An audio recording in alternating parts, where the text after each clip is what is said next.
Take that off. Now. The classroom went silent. Not Rumi, the surrender quiet the scarf kind. now. Yes, The I'm on my kind way that to the meeting. presses against your ears.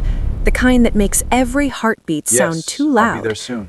Miss Halbrook Sir, stood you at the can't be front in of here. room 214 with her arms crossed and her chin lifted, the posture of a woman who had never once questioned her own authority. 31 students stared, some with phones half raised, some with their mouths slightly open. At the center of it all stood Rumi and Rhea Cole, 12 years old, twin girls, identical in almost every way. Same dark eyes, same tight curls pulled back with a single ribbon, same quiet dignity that seemed too old for their faces. They sat in the second row, side by side, as they always did, and draped around both their shoulders, one scarf, long enough to wrap them both, was the thing Miss Halbrook was pointing at. It was old. That much was obvious. The fabric was deep indigo, the color of the ocean just before a storm, and running through it, stitched in gold thread so fine it almost looked like it had been painted, was a pattern, geometric, precise, interlocking shapes that spiraled inward and folded back on themselves in a way that made your eyes want to follow them forever. To most people in that room, it looked like something pulled from a grandmother's closet. Most people in that room had no idea what they were actually looking at. To Miss Halbrook, it looked like a distraction. "I said, remove it." She stepped forward, heels clicking against the tile. "We have a dress code in this school. That is not part of it." Rumi's jaw tightened. She didn't reach for the scarf. Rhea's hand, small, steady, moved to the edge of the fabric and held it. "It belonged to our grandmother," Rumi said. Her voice was low, controlled, the kind of controlled that takes everything you have. "We wear it on Thursdays. We always have." Miss Halbrook let out a short breath through her nose, the sound of someone who has already decided they've been patient enough. I don't care whose it belonged to. She moved toward the desk. It's a distraction and it doesn't belong in my classroom.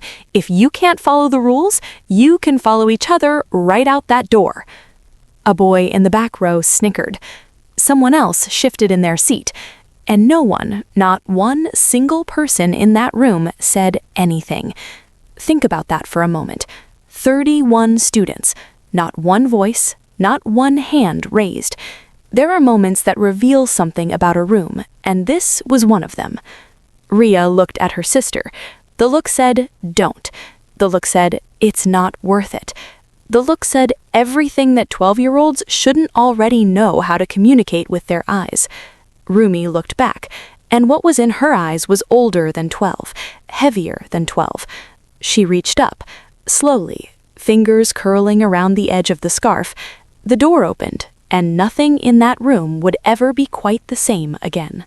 He walked in mid-sentence. "Tell them I'll review the acquisition proposal by Thursday, but the valuation needs to..." He stopped talking Take that into the off. phone. Not because he heard anything, not because someone told him to stop. His feet simply ceased moving, the way a body does when the brain receives information it isn't prepared to process. Lee Jun-ho stood in the doorway of room 214. 30 years old, sharp jaw, sharper eyes. He was dressed in the way that truly wealthy people dress, not to impress, but because the clothes simply fit perfectly and nothing else ever would. White shirt, dark trousers, a watch that cost more than most cars and drew zero attention to itself. He had been mid-tour of Westfield Academy. His foundation was considering a 7-figure donation to the school's arts and science program. The principal had been walking him through the building, explaining renovation plans, pointing out the new science labs, trying very hard not to appear as eager as he was. Jun-ho had stepped ahead to take a call. He had opened the wrong door, or maybe the right one, because now he was standing in a 7th grade classroom, phone still pressed to his ear, and his eyes were locked on something he had not seen in over 20 years. The room felt it before anyone understood it, the way temperature drops before a storm, the way the air changes before lightning hits. Something had entered that classroom that was larger than one man in the doorway. Jun-ho lowered the phone. He didn't say anything. He didn't look at the teacher. He didn't look at the 31 students staring at him. He didn't even fully enter the room. He just looked at the scarf, at the pattern in the gold thread, at the two girls sitting beneath it, watching him with the patient curiosity of people who had learned not to be surprised by anything. The seconds stretched. Miss Halbrook, to her credit, recovered first. "Sir, this is a private class. Where did you get that?" His voice was quiet, completely quiet, the kind that needs no volume because the weight behind it fills the room on its own. He wasn't looking at the teacher. He was looking at Rumi. Rumi didn't flinch. She met his gaze with the same steadiness she'd used against Miss Halbrook, and she said, "It was our grandmother's." Something moved across Lee Jun-ho's face. It wasn't emotion exactly. It was the aftermath of emotion. The way a lake looks after something heavy has been dropped into it, and the ripples are still spreading outward, long after the object has sunk. He stepped fully into the room. Miss Halbrook moved to intercept him. "Sir, I'm going to have to ask you to—" "What's her name?" Still looking at the twins, still not looking at the teacher. Rumi said, "Adazi Cole." Jun-ho stopped walking. His eyes closed for exactly 1 second, one deliberate second. When they opened, something had settled in them, something resolved. "Her first name," he said softly. "What was her first name?" "Adazi," Rhea said this time, her voice barely above a whisper. "But people called her Ada." The silence that followed was different from the earlier silence. Before, the room had been quiet because people were embarrassed, or entertained, or waiting to see what happened next. This silence was different.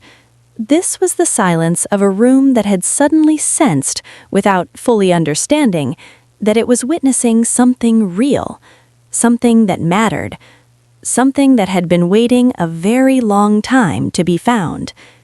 Jun-ho pulled out the chair from the nearest empty desk. He turned it and sat down facing the girls, not beside them, but in front of them, the way you sit when you have something important to say, and you want the person across from you to know that you're going to say every word of it. Ms. Halbrook tried one more time. "Sir, I don't know who you are, but this is highly irregular." "My name is Lee Jun-ho." He said it without looking up. "I believe the principal is still waiting for me in the lobby. You're welcome to go get him if you'd like." The room did not breathe, because even the 7th graders, 12 and 13 years old most of them, understood what that sentence meant. Not the name necessarily, but the tone, the calm, the absolute certainty of a man who has never once needed to raise his voice to be taken seriously. Miss Halbrook did not leave, but she did step back. Jun-ho leaned forward, elbows on knees, eyes on the girls. "Can I see it?" he asked. "Just, may I look at it? I won't touch it unless you want me to." Rumi and Rhea looked at each other. There was a conversation in that look, an entire conversation that lasted less than 2 seconds. Rhea gave the smallest nod. Rumi turned back to Jun-ho. Then she reached up and carefully lifted one edge of the scarf from her shoulder and extended it toward him. He took it, gently, the way you handle something you already know is irreplaceable, the way you hold something that belongs to someone else's history, and you are aware, painfully aware, that you have no right to damage it even slightly. His hands, for the first time since he'd entered the room, were not entirely steady. The pattern was called Guillaume Ron. It was a Korean embroidery style so rare and so technically demanding that fewer than 40 artisans in the world had ever fully mastered it. It had originated in the Joseon dynasty, commissioned by royalty, reserved for ceremonies of the highest importance: births, marriages, the signing of alliances that could reshape a nation. Each interlocking spiral represented a connection between families. Each gold thread, hand-spun, had to be replaced the moment it dulled, because Gyeomran was meant to hold its light indefinitely. It was not decorative, it was not fashionable, it was a language. Every spiral said, "We are connected." Every interlocking shape said, "What binds us cannot be easily undone." The people who commissioned Gyeomran were not making art, they were making promises. The pattern on this scarf was not Korean by origin.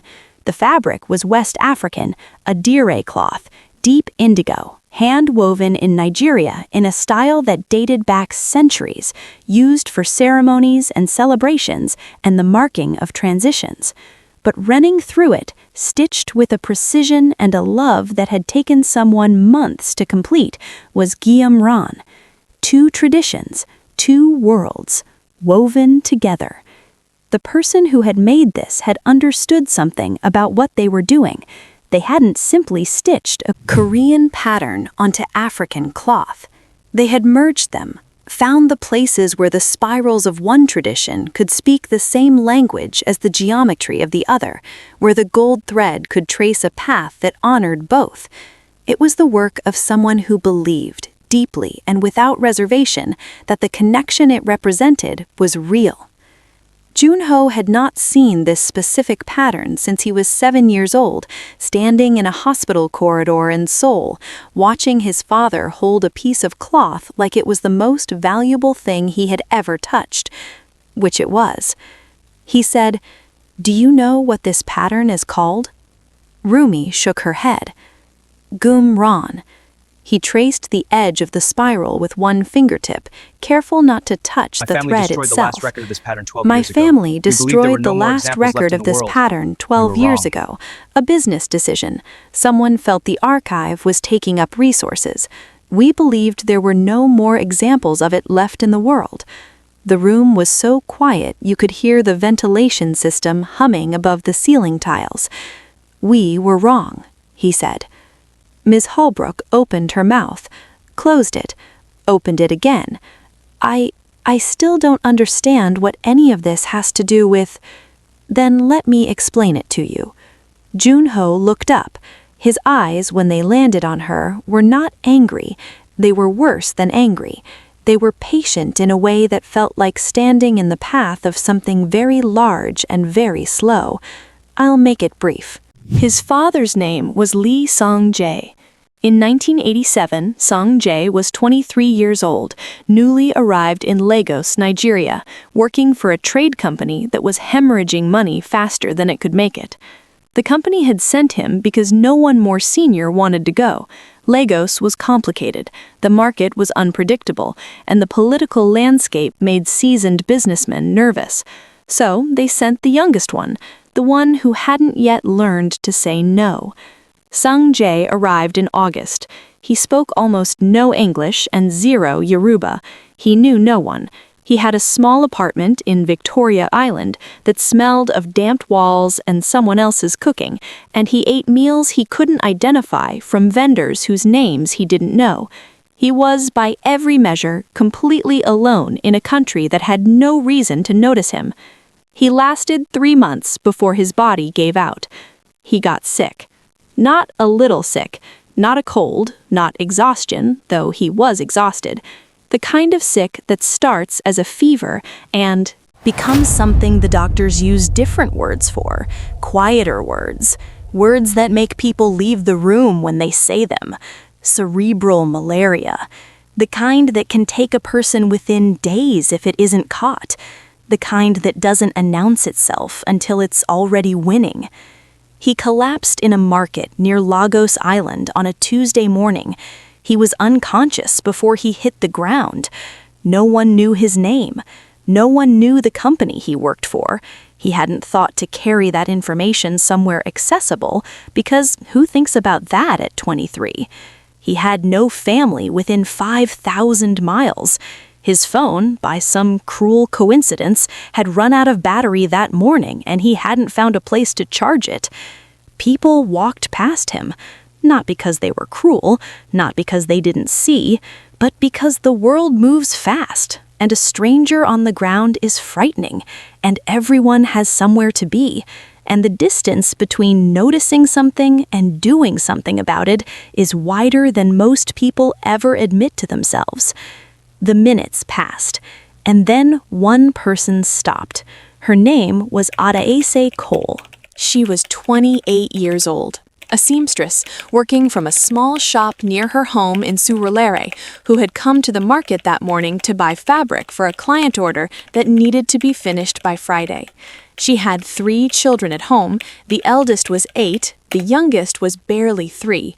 Her husband, Emeka, worked double shifts at a printing company and came home tired in a way that sleep couldn't fully fix. Their household ran on a budget that required attention every single month.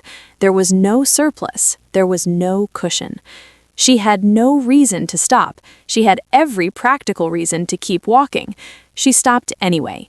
Later, years later, when she told the story to her children and they told it to their children, she would say she didn't think about it. She didn't calculate the cost or the risk or the inconvenience. She just saw a person on the ground who needed someone, and she was someone, so she stopped. That's all. She stayed with him for 6 hours. 6 hours in a Lagos hospital that was understaffed and overcrowded and operating on resources that were never quite enough. She translated. Her English was good, her medical vocabulary was assembled on the spot, improvised with a fluency born of necessity. She argued with nurses who were overworked and not inclined to prioritize a foreign man with no papers and no visible connections. She found the name of his company in his shirt pocket, a business card, slightly bent, and called the number on it until someone answered. She sat in that corridor. She didn't scroll through her phone. She didn't leave to run her errand and come back. She sat in that plastic chair in that fluorescent-lit hallway, and she waited.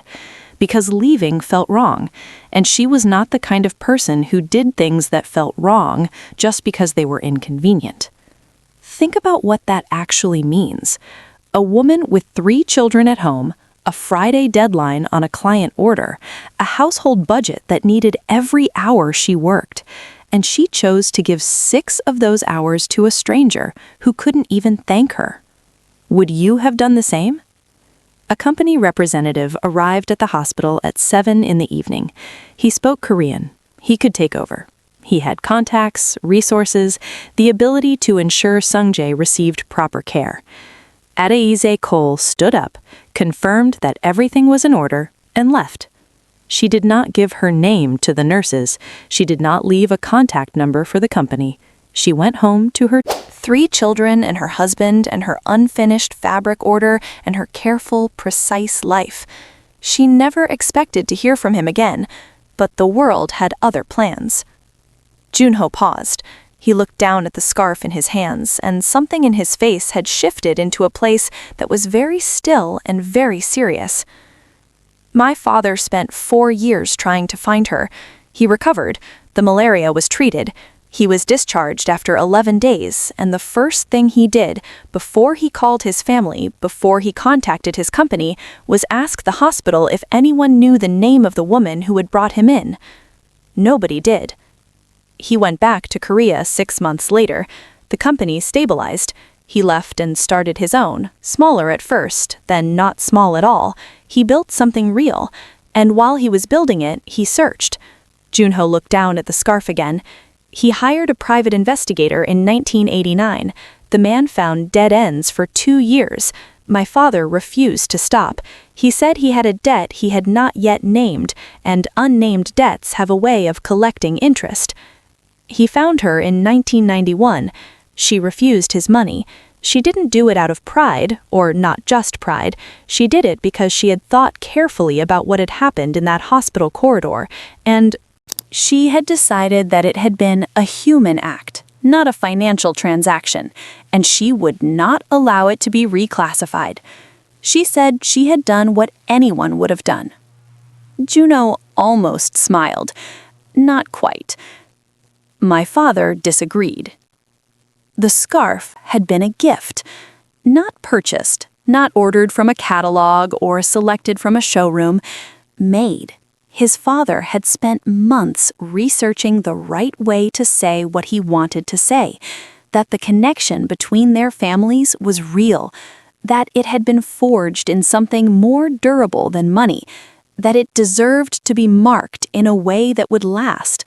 He commissioned the last living master of Kdrama, an elderly artisan in Jeonju who had been practicing the craft for 60 years and had never once taken a commission he didn't believe in. Jun-ho's father explained what he wanted. The artisan was quiet for a long time. Then he said yes. It took 8 months. The artisan traveled to Lagos to meet Adeyeze Cole before he began. He wanted to understand the other half of what he was making, the adire cloth, the indigo tradition, the language of the fabric itself. He spent 2 weeks in her small shop in Surulere, watching her work, asking questions through a translator, learning the logic of a textile tradition that was entirely different from his own. When he returned to Korea, he knew what he was making. The pattern he created was not a fusion in the modern sense of that word, not a trendy blending of aesthetics. It was a genuine conversation between 2 traditions, each one respecting the grammar of the other.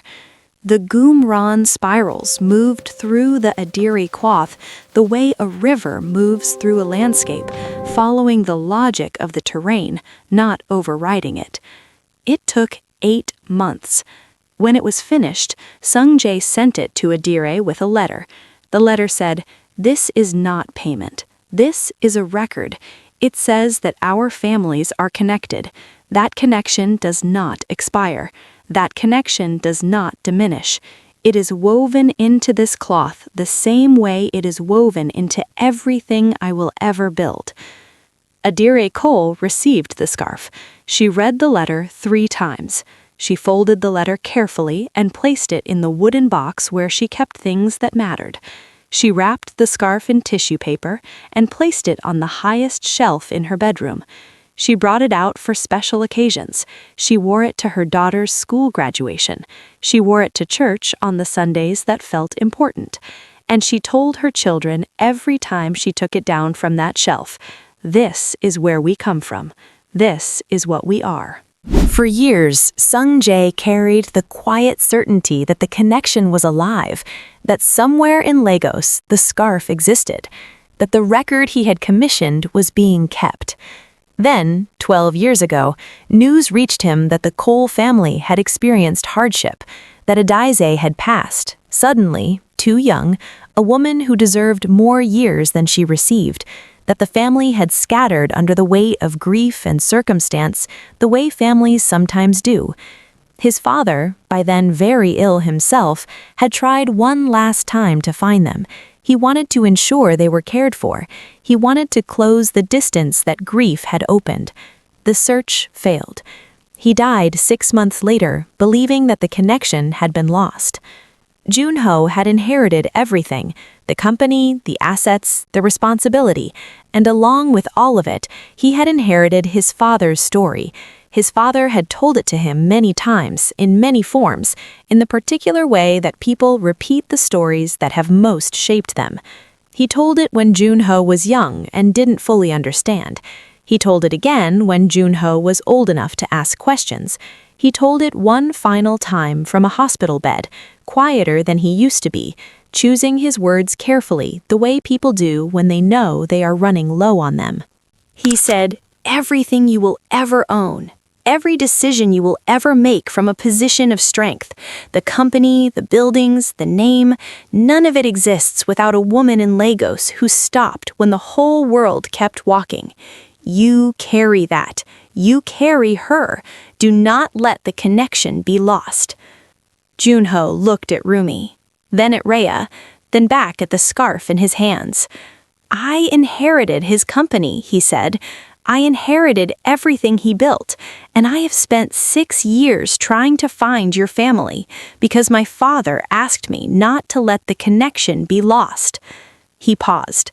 And you two just walked in here wearing the proof. The room had forgotten it had other occupants. The 31 students who had started this morning expecting a normal Thursday, maybe a quiz, maybe a lecture, definitely an argument about whether the homework was actually due today, had gone completely, absolutely still. No one was on their phone. No one was whispering. A boy in the third row, a boy named Marcus, who had never once in his life cried in public and was privately furious about it, had tears on his face and his jaw set tight. A girl near the window had her hand pressed over her mouth. 2 students in the back had leaned forward without realizing it, elbows on their desks, like their bodies were trying to get closer to what was being said. Most of them had walked past Rumi and Rhea 100 times in the hallway, had sat near them in the cafeteria, had probably, at some point, barely noticed them at all. Not one of them would do that again. Ms. Halbrook stood near the whiteboard. She had not moved in several minutes. Her arms were no longer crossed. They hung at her sides, and her face had gone through several expressions in the last few minutes: defensiveness, confusion, discomfort, and had settled, finally, into something that looked like the early stages of understanding, the kind of understanding that arrives too late to prevent the mistake, but not too late to learn from it. "I didn't," she started. "No," Jun-ho agreed. He stood up, slowly. He folded the edge of the scarf back toward Rumi, who took it with both hands. "You didn't. I had no way of knowing. That's exactly the point." His voice stayed even, measured, the voice of someone who had learned long ago that composure hits harder than anger. That calm is more devastating than rage. You didn't know. You didn't ask. You saw something that looked old and out of place, and you used your authority to make 2 children feel like a burden. Not because they were disrupting anything, not because they'd broken a rule that mattered, because the thing they carried didn't look valuable to you. He turned slightly so the whole room could hear what came next. That is the most expensive kind of mistake a person can make. Miss Halbrook said nothing.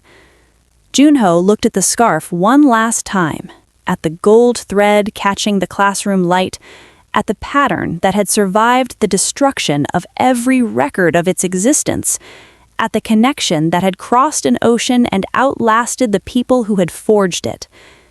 You almost threw out the only legacy worth keeping. The sentence landed like a door closing. Final. Quiet. Absolute. A girl in the back row, someone Rumi had never spoken to, a red-haired girl named Sophie who sat in the corner and mostly kept to herself, was crying. Not loudly, just the way people cry when something hits a nerve they didn't know they had, the kind of crying that surprises the person doing it. Sophie wasn't sure why she was crying. She didn't know Rumi or Rhea.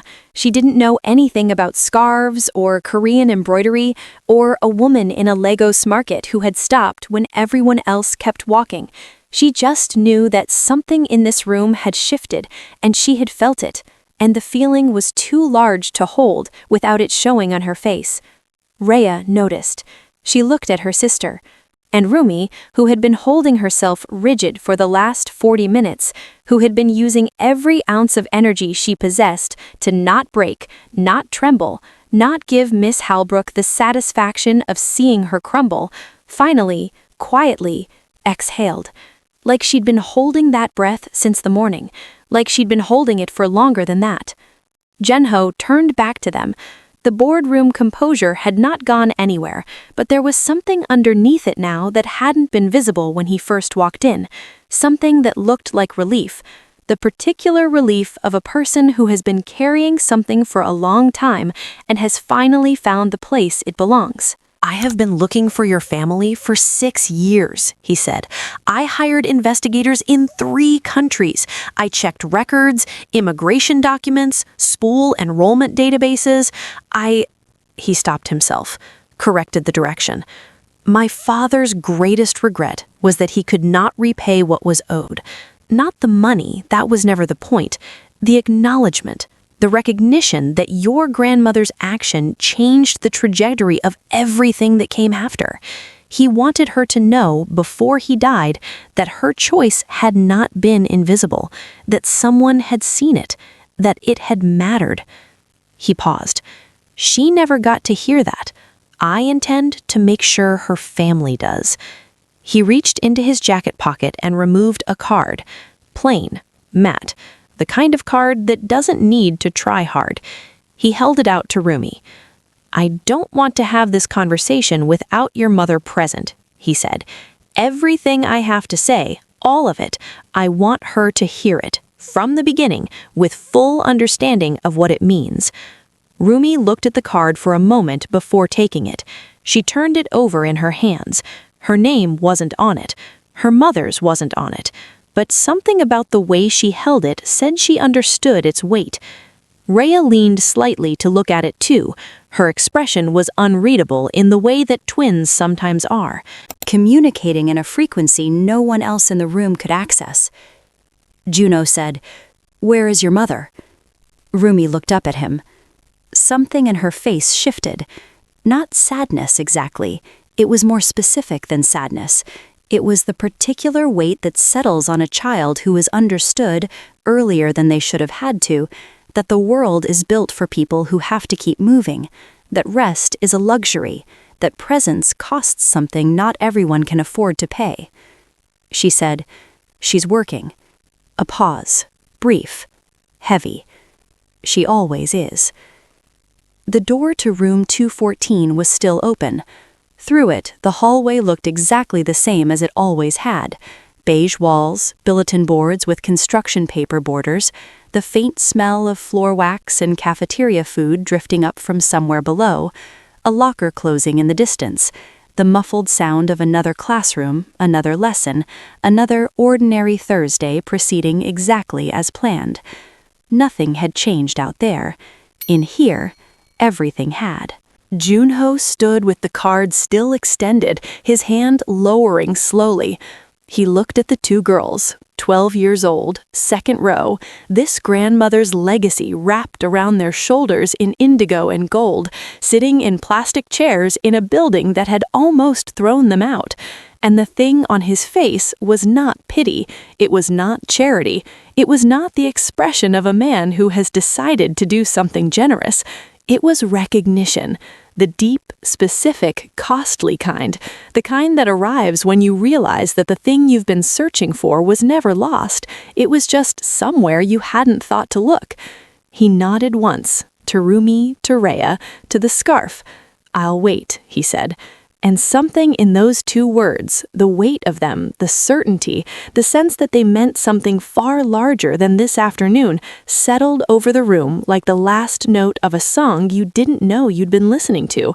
He was going to wait, however long it took, however many phone calls, however many rescheduled meetings, however many hours in a school lobby while the principal stood nearby wondering what exactly was happening. He was going to wait because his father had asked him not to let the connection be lost, and Lee Jun-ho, whatever else he was a man who kept his promises. What you carry, others may not recognize. That does not mean it isn't precious. That does not mean you owe them an explanation. The world is full of people who will judge the wrapping and never think to ask what's inside. Adaze Cole stopped in a market when no one else did. She didn't stop because she knew it would matter. She didn't stop because she calculated the return. She didn't stop because someone was watching, or because she expected to be remembered, or because she thought one day her granddaughters would walk into a classroom wearing the proof of it. She stopped because she was the kind of person who stopped. That is, in the end, the only explanation. Some people are built that way. Some people look at a stranger on the ground and see not an inconvenience, not a complication, not someone else's problem, but a person, just a person, who needs someone. 26 years later, her granddaughters walked into a classroom wearing the scarf she'd received in return. They wore it on Thursdays. They always had, because their mother had told them, "This is where we come from. This is what we are." And on the mornings when the world feels heavy and cold, you wrap this around your shoulders and you remember that someone once stopped. They didn't need a billionaire to validate that, but the world needed to be reminded. The lesson isn't about wealth. It isn't about reward. It isn't even really about what happens when kindness comes back around, because kindness doesn't always come back around, and that was never the point. The lesson is this: you cannot know what a person carries. You cannot know what threads connect them to history, to sacrifice, to someone else's survival. You cannot look at a piece of cloth and know what it costs to make it, what it costs to keep it, what it means to the person who wears it every Thursday without fail. The moment you decide you already understand, the moment you point and say, "Take that off," is the moment you become the story's villain without ever meaning to. Miss Hellbrook was not a monster. She was just a person who forgot to ask. Don't be that person. I've been looking for your family for Ask. 6 years.